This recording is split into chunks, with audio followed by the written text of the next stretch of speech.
आज स्वतंत्रता दिवस की 80वीं वर्षगांठ पर आप इसको किस रूप में देख रहे हैं? क्योंकि हमारे देश का आज़ाद हुए लगभग 80 साल हो गए हैं और 80 साल की इस जर्नी को आप अपने नज़रिए से कैसे देख रहे हैं सर?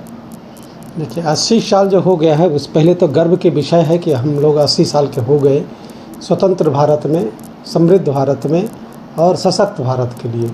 इसके लिए ढेर सारी शुभकामनाएं पूरे बिहार वासियों के लिए। और मैं यही देखता हूं अभी अपनी नज़रों से कि भारत जो है अब जो सोने की चिड़िया की ओर चल चुका है। अब आर्थिक स्वतंत्रता के साथ साथ हमारा विकास जो है सभी दिशाओं में दिख रहा है। जैसे हम इंफ्रास्ट्रक्चर के क्षेत्र में देखते हैं तो कई गुना इसमें विकास हुआ है। उसके साथ साथ इंफ्रास्ट्रक्चर के साथ साथ हमारे जो कम्युनिकेशन का क्षेत्र है इसमें भी बहुत विकास हुआ है। रेलवे का क्षेत्र में आमूलचूल परिवर्तन हुए हैं। जितने भी विश्वविद्यालय थे वो लगातार बढ़ते जा रहे हैं। और औद्योगिक क्षेत्र में कह सकते हैं या फिर आप कह सकते हैं सामरिक क्षेत्र में हमारा बहुत विकास हुआ है, उत्तरोत्तर विकास हुआ है और कई गुना विकास हुआ है। बहुत सारी ऐसे जो सपने दिखते, सपना सोचते थे कि काश हमारा भारत ऐसा होता, आज ऐसा दिख रहा है।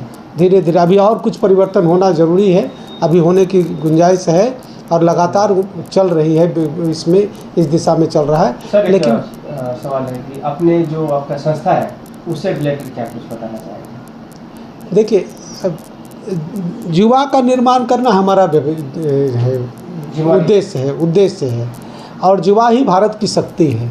अगर युवा सशक्त होगा तभी हम लोग सशक्त होंगे। स्वस्थ रहेगा, युवा स्वस्थ रहेगा तभी भारत स्वस्थ रहेगा। कहने का मतलब कि युवाओं के हाथ में अभी का जो भविष्य है वो निहित है।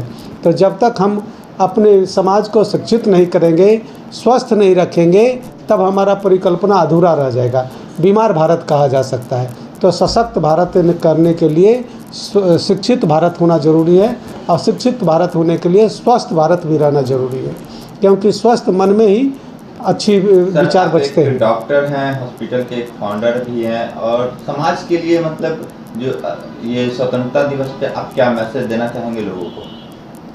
देखिए मैं तो यही कहना चाहता हूँ कि अभी का जो युवा है वो बहुत सारी विकृतियों में उलझ गया है।